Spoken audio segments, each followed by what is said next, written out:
Guys, nandito si ate at ang pangalan mo na? Aska na. Nakalimutan ang pangalan ng anak ko. Si ate at tati. Kasi guys, birthday niya nung isang araw. So magsa-celebrate tayo. Tapos, dito sa isang Philippine restaurant sa Fukuoka na isa sa mga sikat na kainan din ng Philippine food dito sa Japan. At first time ko kakain guys sa Philippine restaurant at eto siya. Guys, ganito yung itsura ng kanilang restaurant. Ayan, ang pangalan niya ay Delgados. At itry natin yung kanilang mga food dito. First time ko guys dito actually. Ayan, sa ate tati. Jamashimasu! Guys, in-order na ako kami. Thank you. Tapos in-order ko ito. Ano ba tawag dito? Laing. Laing sa papo. Yes. Ayan, so titikman natin. Wala pa yung order nila ate, hintayin natin sila. Sarap. Rami. Sarap. Masarap. Patingin nga ng masarap. Bakit walang tapik? Sinungaling to guys. Puro sinay. Yung bopis nga guys, tikman natin. Kotsure. Kotsure ko tira. Sakit yung mga ko. Lumpia ang sarap. Guys, yung kay Papa Sweet. Ano siya? Chicken curry. Nasa Philippine resto kami pero chicken curry.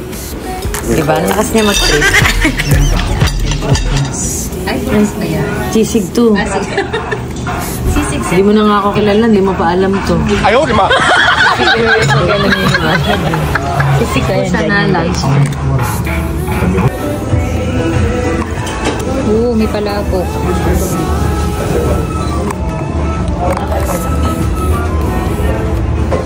Gusto ko nito. Gusto ko ito.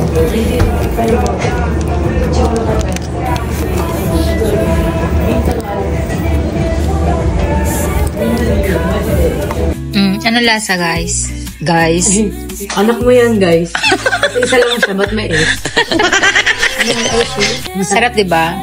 Pansi yun eh. Tapik ko rin ba? Ako na lang. Yun. Pali. Talaga yung ano, yung kutsara isa lang talaga. Pero apat yung lawe. Lahat kami kumagay. Bawat subo nakatara. Ayun naman. So done.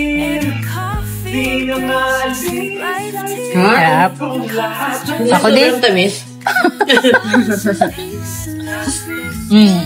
Sabi ni ate, umorder kayo ng apat ng pulikot. Ganyan. Sorry. Narinig. Ganyan yung gusto kong leche plan. Ano lang siya. Unti-unti nga natin. Hanggang bukas yan, be. Okay na to. Tabi mo na sa lip. May. うまい。美味しいよね。美味しいわ。フィリピンの味だよ。うまい。 Kakain na kari. Ubing-ube yung lasa ng ice cream. ubeうまい。 これとかなる。ねえ。よしよし。ほとんどエッセンスだよこれ。ubeの芋じゃなくてエッセンスだけ使ってる。Sobrang sarap guys. Umay na. Open niyo akong pinipig. Pinipig yun eh. Haluin mo nga maigi na kasi asukal na sa ilalim. Sarap. Sarap ng halo-halo. Grabe. Bet yung halo-halo nila dito guys.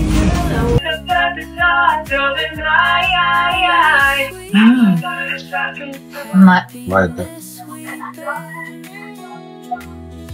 Kunama ko na. Nukata. そうだね。 So yan guys, dyan nagtatapos yung aming simple celebration at wala si Ate Aska sa mga magtatanong kasi nandun siya sa may city, naglalagalag na naman kasama yung kanyang kaklase at kinakailangan na nga namin siyang sunduin. At si Ate Tati ay uuwi na dahil siya ay mayroong pang trabaho kaya kailangan niya magbawi ng tulog. So yun lang guys.